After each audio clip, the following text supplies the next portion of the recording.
அருள்மிகு பச்சை மலை என வழங்கிய மந்திரகிரியாகிய மகாயுக மலைக்கோவிலுக்கும் மகாயுகம் 736 அலைவரிசைக்கும் மீண்டும் உங்களை அன்புடன் வரவேற்கிறோம். சித்திரையின் வெயிலையும் தாண்டி அன்னையின் அருள் மழையில் நனைந்து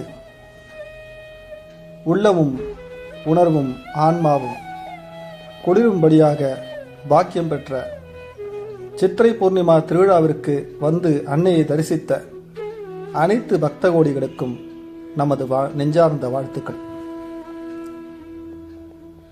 நாம் நமது ஆலயத்தை பற்றிய சரியான குறிப்புகளை பொய்க்கலப்பின்றி பொதுவெளியில் தர வேண்டும் என்பதற்காக மேற்கண்ட முயற்சிதான் இந்த மகாயுகம் 736 அலைவரிசை.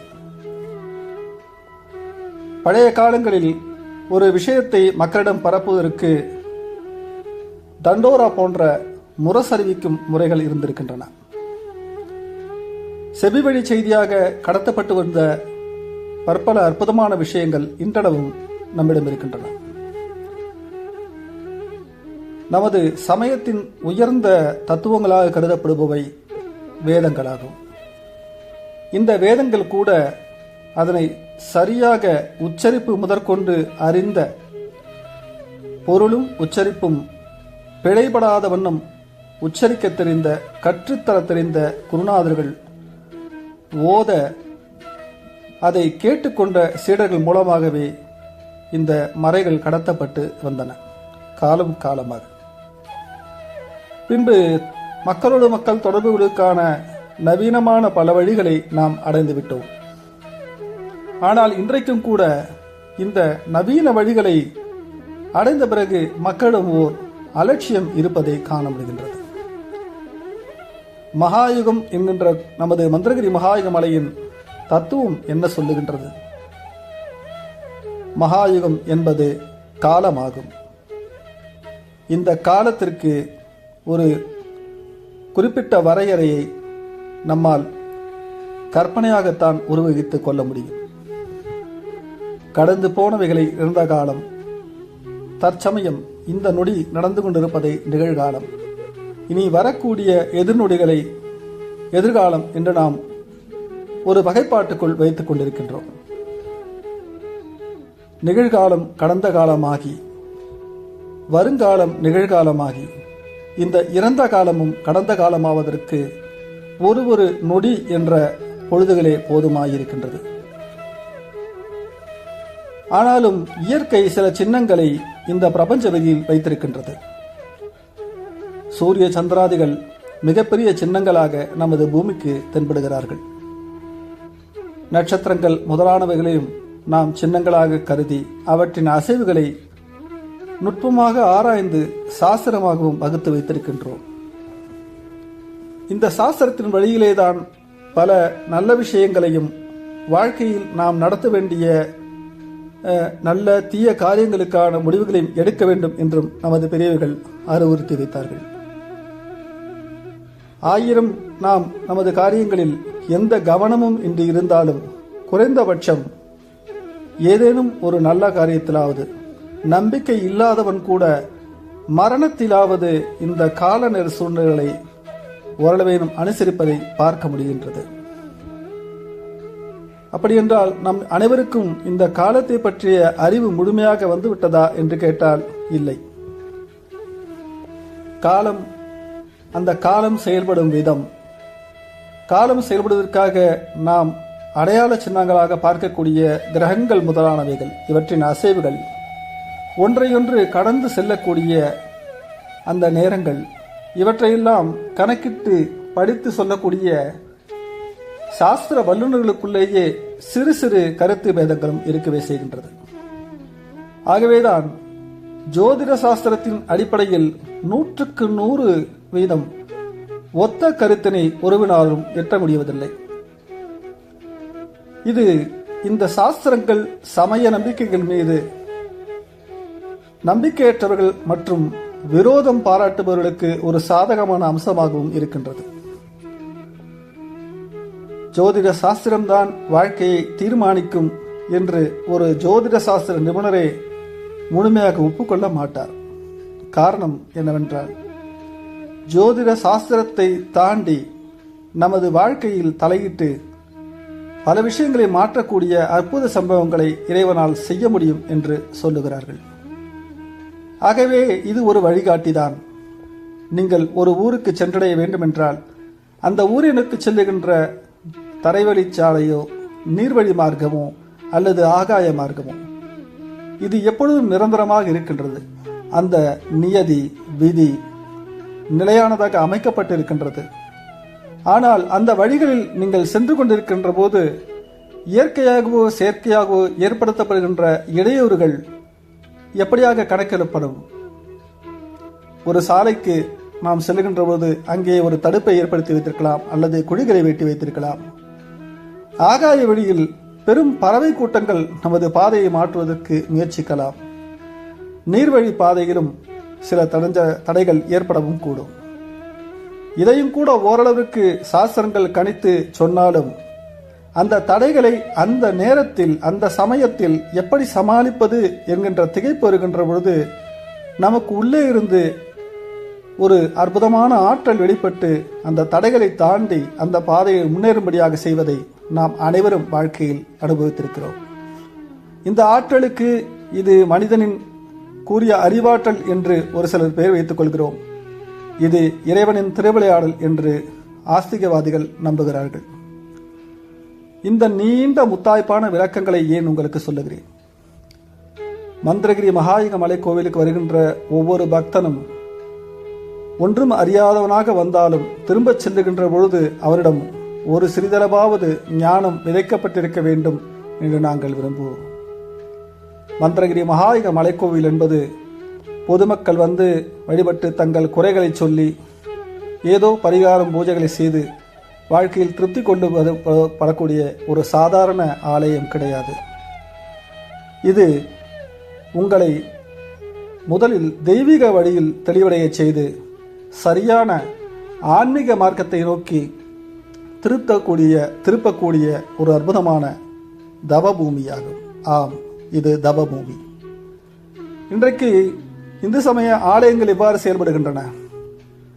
ஆகம விதிகளுக்கு உட்பட்டவை, ஆகம விதிகளுக்கு அப்பாற்பட்டவை என்று இரண்டு பெரிய பிரிவுகளாக நாம் பிரித்து வைத்துக் கொள்கிறோம் என்றால், ஆகம விதிகளுக்கு அப்பாற்பட்டவை ஒரு சாதாரண மனிதன் தனது பக்தியின் காரணமாக ஏதேனும் ஒரு விக்கிரகத்தையோ ஒரு சுயம்புவாய் இருக்கக்கூடிய மரத்தையோ பாறையையோ வழிபட்டு அதற்கான பூஜை முறைகளை உருவாக்கி உற்சவங்களை செய்வது ஒரு முறையாக இருக்கும். இதில் அவன் பல புதுமைகளை சேர்த்துவிட முடியும். ஆனால் ஆகம சாஸ்திரங்களின் பிரகாரம் நடக்கக்கூடிய கோயில்களிலே நாம் இந்த ஆகம சாஸ்திரங்களை மீறி புதிய விஷயங்களை செய்வது சற்று கடினமானதுதான். இந்த ஆகமங்களை உருவாக்கிய சிந்தனை திறனிலும் தெய்வீக ஆற்றலிலும் மேம்பட்ட யாரோ ஒரு குருநாதர் அல்லது குருநாதர்களின் கூட்டம் வந்துதான் அதில் சில மாற்றங்களை ஏற்படுத்த முடியும். இப்படியாக பல குழப்பங்கள் இருக்கின்ற பொழுது வெளியிலிருந்து பார்க்கின்றவர்களுக்கு இந்த சமயமே ஒரு குழப்பம் பிடித்த மதம் போல்தான் தெரிகின்றது. ஆனால் உண்மை அதுதானா என்றால் இல்லை.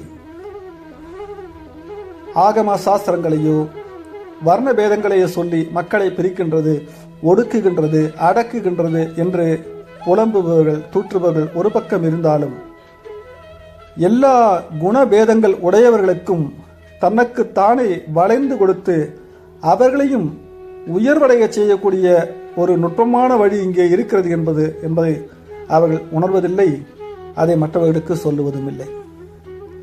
சிலருக்கு இந்த வெறுப்பு ஏன் வந்தது என்பதற்கு 100% நியாயமான காரணங்கள் இருக்கின்றது என்று கருதினாலும் நீங்கள் உள்ளத்தை ஆராய்ந்து பார்த்தால்தான் தெரியும் உண்மையிலேயே அவர்கள் நல்லதைத்தான் உலகத்திற்கு சொல்லுகிறார்களா என்று. அனுபவம் கற்றுத்தராததை அறிஞனும் கற்றுத்தர மாட்டான். ஒரு படிப்பறிவற்ற ஒரு மனிதன் தனது சொந்த வாழ்க்கையில் பல தவறுகளை செய்து நன்மை தீமைகளை கற்றுக்கொள்கிறான்.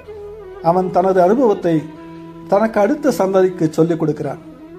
எப்படியாக சேகரிக்கப்பட்ட பல அனுபவங்கள் ஒரு கலையாக கல்வியாக உலகத்தில் உயிர் பெறுகின்றது. இந்த கலையும் கல்வியும் மேம்பட்டு கொண்டே பல அனுபவங்களின் தொகுப்பினால் பழைய குறைகள் களையப்பட்டு புத்தம் புதியதாக மாற்றப்பட்டு கொண்டே வருகின்றன. இந்த தத்துவத்தின் அடிப்படையில் இந்த சனாதன சமயம் நமது கலாச்சாரங்கள் வளர்ச்சி பெற்று வந்திருப்பதை நீங்கள் பார்க்க முடியும். ஒரு சில சமயங்கள் இந்த வளர்ச்சியில் சற்று தடைபட்டு பழைய நிலைகளிலேயே நின்றுவிட்டு இருந்தபோதுதான் அவற்றை பழமைவாதம் என்று பேசுகிறார்கள். இதில் வேடிக்கை என்னவென்றால், பல விதங்களிலும் பறந்து விரிந்திருக்கின்ற சமய தெய்வீக பார்வையுடைய இந்த ஆன்மீகமானது அந்தந்த நிலைகளில் மெல்ல மெல்லவே வளர்ச்சிடுகின்றது. ஒரு மனிதனின் உடலை எடுத்துக் கொள்ளுங்கள். ஒரு நகம் வளர்கின்ற வேகத்தில்தான் முடியும் வளர்கின்றதா? முடி வளர்கின்ற வேகத்தில்தான் சருமத்தின் நிறம் மாறுகின்றதா? சருமத்தின் நிறம் கூடவோ குறைவோ செய்கின்ற அளவுதான் எலும்புகளின் வளர்ச்சி இருக்கின்றதா?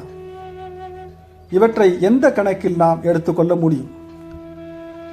மருத்துவம் அறிந்த உடற்கூறியில் இருந்த வல்லுநர்களிடம் கேட்டால் சொல்லுவார்கள், இந்த ஒவ்வொரு தனித்தனி வளர்ச்சியுறக்கூடிய அவயங்களுக்கும் தேவையான சாரம் சத்தானது உடலுக்கு கிடைக்கின்ற அளவையும் நேரத்தையும் பொறுத்துத்தான் அவற்றின் வளர்ச்சியும் குறைபாடும் இருக்கும் என்று. இது உலகம் ஒப்புக்கொள்ளக்கூடிய உண்மைதானே. அதுபோலத்தானே சமூகம் என்னும் சரீரத்தில் அதன் ஆன்மாவாக இருப்பது தெய்வ நம்பிக்கையாகும். ஆம், நான் சமூகத்தின் ஆன்மாவாக தெய்வ நம்பிக்கையை கருதுகிறேன். பெரும்பாலும் நாம் நமது உடலில் உயிர் இருப்பதை உணர்கிறோமா? கிடையாது. என்ன இப்படி சொல்லிவிட்டீர்கள்? நாங்கள் உயிரோடு இருக்கிறோம் என்பதை நாங்கள் உணர்ந்து கொண்டுதான் இருக்கிறோம் என்று நீங்கள் சொல்லலாம். உயிரின் முதல் வெளிப்பாடு உங்கள் இதயத்தில் தோன்றுகின்ற கருணை மற்றும் குற்ற உணர்வாகும். ஆம், தன்னஞ்செறிவது பொய்யற்க பொய்த்தபின் தன்னஞ்சே தன்னை சுடும் என்கிறார் நமது மூதாதையான வள்ளுவ பெருந்தகை. உங்கள் உள்ளத்தில் ஒரு விஷயத்தை வைத்துக்கொண்டு உதட்டளவில் வேறு விதமாக பேசுகின்ற பொழுது அதை கேட்கின்ற எதிராளிக்கு உங்கள் எண்ணங்கள் புரியாமல் போகலாம். ஆனால் உங்களது மனதிற்கு தெரியும் அல்லவா நீங்கள் சொல்லுவது உண்மையா பொய்யா என்பது. அதுபோல நீங்கள் உள்ளத்தில் கசப்பையே வைத்திருந்து ஒருவனை வெறுப்போடு பார்த்தா நினைத்துக் கொண்டிருந்தாலும் அவன் எதிர் வருகின்ற பொழுது அவனை உபசரித்து நல்ல விதமாக சொல்லி பகைவனுக்கு அருள்வாய் என்ற கொள்கையோடு நடந்து கொண்டால் உங்கள் உள்ளத்தின் பெருந்தன்மை வெளிப்படுகிறது என்றல்லவா.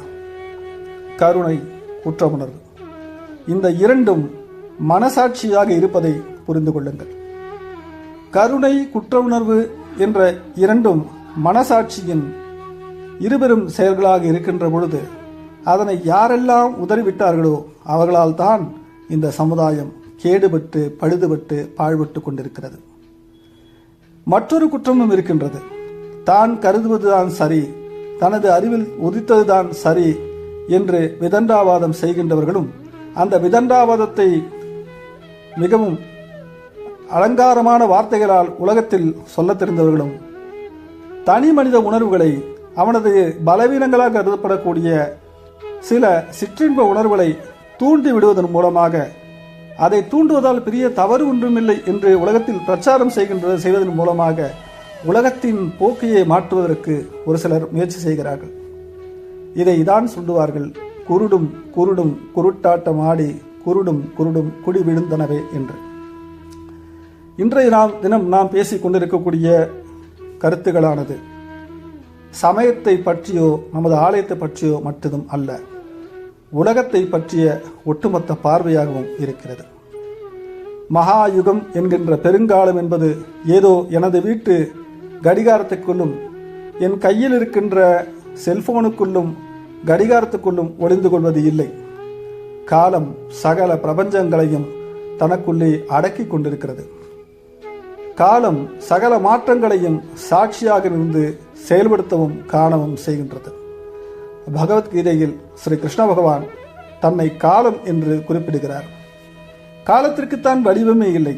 காலம் என்பது மனிதர்கள் தங்களுடைய செயல்பாடுகளுக்கு எடுத்துக்கொண்ட ஒரு கற்பனையான அமைப்பு என்று கூட நீங்கள் கருதி கொள்ளலாம். ஆனால் காலம் அவர்களையும் சேர்த்தே கட்டுப்படுத்துகின்றது. காலம் வெறும் வெற்றிடம் என்று நீங்கள் கருதுகிறீர்களா? இல்லை. காலம் நாம் கண்ணால் காண முடியாத அளவிற்கு அல்லது நமது கண்களால் காணக்கூடிய சக்தியும் தாண்டி பல விஷயங்களை தனக்குள்ளே பொதித்து கொண்டிருப்பதால் நம்மால் புரிந்து கொள்ள முடியாத ஒரு அம்சம் என்றுதான் நான் கருதுகிறேன். மந்திரகிரி மகாலிங்க மலைக்கோவில் இந்த காலத்தை தான் சமயமாகவே குறிப்பிடுகின்றது. ஆகவேதான் இங்கு மற்ற சமயங்கள் அனைத்தையும் பிரபஞ்சத்தின் பல விஷயங்களை தனக்குள்ளே பொதிந்து வைத்து மறைத்து வைத்துக் கொண்டிருக்கக்கூடிய நிலையில் இந்து சமயம் என்றோ கிறிஸ்தவ இஸ்லாமிய இதர சமயங்கள் என்றோ பிரித்து பார்ப்பது முட்டாள்தனம் என்றுதான் கருதுகிறது. தெய்வீக உணர்வு இதுதான் ஒவ்வொரு உள்ளத்திலும் முதலில் வெளிப்பட வேண்டும் என்பது நமது லட்சியமாயிருக்க வேண்டும். இறைவனும் நாமும் ஒன்றாகி விட முடியுமா என்ற கேள்வியை விட்டுவிடுங்கள். உங்களால் இறைவனின் தன்மையை அடைவதற்கு முயற்சி செய்ய முடியும் என்ற உற்சாகமூட்டும் வார்த்தைகளை நம்புங்கள். ஆம், தேவனின் குமாரனாக இயேசுவை அறிகிறோம் இல்லையா? தூதராகத்தான் சொல்லப்பட்டிருக்கிறார் என்று பழைய ஏற்பாடுகள் குறிப்பிடுகின்றன. பழைய ஏற்பாடுகள் என்று நான் சொல்வது நூல் அளவில் இல்லை. இயேசுநாதர் தூதர் என்று சொல்பவரும் இயேசுநாதர் குமாரர் என்று சொல்லுபவரும் ஆகிய இருவரும் பிரிவினர்கள் கிறிஸ்தவத்திலும் இருக்கிறார்கள். அதுபோல குமார் என்று குறிப்பிடாமல் தூதர்தான் என்று உறுதியிட்டு சொல்லக்கூடியதாக இஸ்லாம் இருக்கிறது. இறைவனின் வழியை அல்லது தெய்வீக நிலையை அடையக்கூடிய வழியை சுட்டிக்காட்டிய சமண பௌத்த சீக்கிய மதங்களும் இருக்கவே செய்கின்றன. கடவுள் என்ற கொள்கையை நோக்கி செல்ல வேண்டும் என்று இல்லாமல் தர்மம் கர்மம் என்ற இரண்டு விஷயங்களில் ஊக்கப்படுத்துகின்ற சமயங்களும் இந்த உலகம் முழுவதும் நெடிவித்து விரிந்து கிடக்கின்றன. மந்திரமலை இந்த எல்லாவற்றையும் உற்று நோக்குகிறது. பூமி என்றால் என்ன? இங்கேதான் பாலைவனமும் இருக்கிறது, பனிமலையும் இருக்கிறது, கடல்களும் இருக்கின்றன, காய்ந்த பாறைகளும் இருக்கின்றன, மலைகளும் இருக்கின்றன, ஆழமான பள்ளங்களும் இருக்கின்றன, மரங்களும் இருக்கின்றன, சிறு சிறு கண்ணுக்கு தெரியாத பாசிகளும் பூச்சிகளும் இருக்கின்றன. இப்படி எல்லா விதமான மேலும் கீழுமான மாறுபட்ட அம்சங்களை பூமி கொண்டிருப்பதால் தான் நம்மால் இங்கே சகலத்தையும் அனுபவித்து வாழ முடிகிறது. இது எப்படி நமக்கு மிகவும் இயல்பாக புரிந்து கொள்ளப்பட்டதா இருக்கின்றதோ அதுபோலத்தான் உலக சமயங்களும் முதலில் நமது இளைய தலைமுறைக்கு புரிந்து கொள்ளப்பட்டதாக இருக்க வேண்டும். தயவு செய்து அவர்கள் குறுக்கே சென்று நீ சார்ந்த, நீ பிறந்த, நீ கடைபிடிக்கின்ற சமயம்தான் உயர்ந்தது என்ற கருத்தை ஊட்டுவதற்கு முன்பாக சகல சமயங்களையும் சகல மனிதர்களையும் மதிக்க வேண்டும் என்ற கருத்தை முதலில் கற்றுத்தர வேண்டும். அதை கற்றுத்தந்த பிறகு நீ ஏன் இந்த சமயத்தில் இருக்கிறாய், இது உனக்காக நாங்கள் தீர்மானித்து வைத்த ஏற்பாடா, இல்லது காலங்காலமாக இந்த கட்டளைகளுக்குள்ளே நாங்களும் கட்டுப்பட்டு வந்திருக்கிறோமா என்கின்ற ஆராய்ச்சியை பிறகு தொடங்கிக் கொள்ளலாம். இன்றைக்கு ஒரு மிகப்பெரிய முட்டாள்தனமாக நான் கருதுவது, ஒரு சமயத்தவனை மற்றொரு சமயத்திற்கு இழுக்க முயற்சிப்பது மட்டுமல்ல, அந்த சமயத்திற்கு இழுக்க முயற்சிக்கும் வேலைகளில் அவன் சார்ந்திருக்கின்ற சமயத்தை மிகவும் குறைவானதாக மதிப்பிடுவதும் ஆகும். காலம் என்ற ஒரு விஷயத்தையே நம்மால் எப்போதும் ஜெயித்து விட முடியாது. ஆனால் உங்கள் கட்டுப்பாட்டில் இருப்பது உங்கள் உடல் என்பதை ஒப்புக்கொள்கிறீர்களா? அதை கூட 100% சொல்லிவிட முடியாது தானே. நீங்கள் மனம் விரும்புகின்ற இடத்திலெல்லாம் சென்று, விரும்புகின்ற இடத்திலெல்லாம் செயல்பட்டு, விரும்புகின்றவற்றையெல்லாம் உண்டு உங்கள் உடல் கட்டுப்பட வேண்டும் என்று உங்களால் சொல்ல முடியுமா? அதற்கென்று சில பயிற்சி முயற்சிகளை செய்தால்தான் உங்கள் உடல் ஓரளவாவது உங்கள் பேச்சை கேட்கும். உங்கள் மனத்தின் போக்குக்கே கட்டுப்படுத்த முடியாத இந்த உடலையே உங்களால் அடக்க முடியவில்லையே, இந்த பிரபஞ்சத்தை எப்படி அடக்கப் போகிறீர்கள்? இந்த உடலை செயல்படுத்துவதற்காக ஏற்படுத்தப்பட்ட பல கோடிக்கணக்கான உறுப்புகளில் ஒன்றுதான் மனம் என்னும் பெரும் சக்தி. அந்த மனத்திலிருந்து தோன்றக்கூடிய அற்புதமான எண்ணங்களை உங்களுக்குள்ளே தூண்டுவித்தவர் யார்? நாம் பேசுகின்ற மொழி, வாழுகின்ற முறை, உண்ணுகின்ற உணவு, எண்ணுகின்ற எண்ணங்கள் இவற்றையெல்லாம் நீங்களாக உற்பத்தி செய்தீர்களா? அவைகள் தானாக தோன்றிற்றா? இதையெல்லாம் சிந்தித்திருக்கிறீர்களா? இப்படிப்பட்ட சிந்தனைகள் பல கலைகளாக, தத்துவங்களாக உலகம் முழுக்கும் இன்றளவும் வளர்ச்சியிலும் ஆராய்ச்சியிலும் குழப்பத்திலுமே இருக்கிறது என்பதுதான் நிதர்சனமான உண்மை. ஆகவே நீங்கள் உங்களது சமயத்தை புரிந்து கொள்ள முயற்சி செய்யுங்கள். அடுத்த சமயத்தை சாடாதீர்கள். அடுத்த சமயத்தை சாடி தங்கள் சமயத்தின் மீது வெறி கொண்டு நடத்தப்பட்ட கோரமான சம்பவங்களால் இந்த உலகம் அமைதியின்றி தத்தளிப்பதை உணர்ந்திருக்கிறீர்களா? இது பலகாலம் நடந்திருக்கிறது. இந்து சமயத்தில் மட்டும் குழப்பங்கள் இல்லையா என்று நீங்கள் கேட்கலாம். ஆம், இந்து சமயத்திலும் பல குழப்பங்கள் பழைய காலங்களிலும் பெருமளவு இருந்திருக்கின்றன. இப்பொழுது சிறிதளவானும் இருக்கவே செய்கின்றது. அதுபோலதான் மாற்று சமயங்கள் உலகம் முழுவதுமே உள்ளும் வெளியும் ஒரு தத்துவத்தை புரிந்து கொள்ளாத, முழுமையாக அறிந்து கொள்ளாத, அதை ஆராய்ந்து பார்த்து வாழ்க்கையில் நல்ல விஷயங்களை மட்டும் தர தெரியாத நம்மால் தான் கலவரங்கள், குழப்பங்கள் ஏற்பட்டு கொண்டே இருக்கின்றன. ஒரு மரம் இருக்கின்றது. அது பூமியில் எங்கே அந்த விதை ஊன்றப்பட்டது அல்லது விழுந்திருக்கிறது என்பது நமக்கு தெரியாது. அதற்கு கிடைக்கின்ற தண்ணீர், காற்று, சூரிய வெளிச்சம் முதலானவை எவ்விதமாக அதற்கு வந்து சேர்க்கின்றது என்பது நமக்கு தெரியாது. ஆனாலும் ஒரு நல்ல பழமரம் அது உட்கிரகித்துக் கொள்ளக்கூடிய தூய்மையற்ற காற்றோ, தூய்மையற்ற தண்ணீரோ அல்லது தூய்மையற்ற ஒரு மண்பரப்பிலேயோ இருந்தாலும் கூட அது தருகின்ற பழங்கள், பயன்கள் எவ்வளவு இனிமையானதாக இருக்கும். அப்படித்தான் மனிதர்கள் இருக்க வேண்டும். இயற்கை நமக்கு கற்றுக் கொடுக்கின்றது. இறைவனை ஒப்புக்கொள்ளாதவர்கள் கூட இயற்கையை ஒப்புக்கொள்ளவே வேண்டும். இந்த இயற்கை எப்படியெல்லாம் செயல்படுகிறது என்பதற்கு அறிவியலும் ஆன்மீகமும் பலவிதமான காரணங்களை சொல்லிக்கொண்டே போகலாம். இவையெல்லாம் காலம் என்னும் பெருந்தத்துவத்துக்குள்ளே எப்போதும் கரைந்து கொண்டே இருக்கும், மீண்டும் வளர்ந்து கொண்டே இருக்கும். கடுமையான ஆழமான விஷயங்களை உங்களோடு பகிர்ந்து கொள்கிறோம். எத்தனை பேர் இவற்றை கேட்கப் போகிறேன் என்று எனக்கு தெரியவில்லை. ஆனால் மந்திரகிரி மகாயக மலை கோயிலுக்கு வருகின்ற அன்பு செல்வங்களே, மத பேதங்களை மறந்து ஞானத்தின் வடிவமாயிருக்கின்ற அன்னை காமந்திகாதேவியை நாங்கள் வழிபட்டு கொண்டிருக்கிறோம். இங்கே உண்மையும் மனதளவில் குற்ற உணர்வும் கருணையும் ஆகிய இரண்டையும் சரியாக அனுசரிக்கின்ற மனசாட்சி தன்மையோடு இருக்கின்ற குணமும் தான் ஆன்மீக ஆதாரமாயிருக்கும். ஆகவே நீங்கள் பொய்களை உதறிவிட்டு முழுமையான தெய்வீகத்தை உணர்வதற்காக மந்திரகிரி மகாயக மலை கோவிலுக்கு வருமாறு அன்போடு அழைக்கிறோம். நன்றி, வணக்கம். மீண்டும் ஆழமான பல கருத்துக்களோடு உங்களை அடுத்த பதிவுகளிலும் சந்திக்கிறோம். ஓம் காளி, ஜெய் காளி.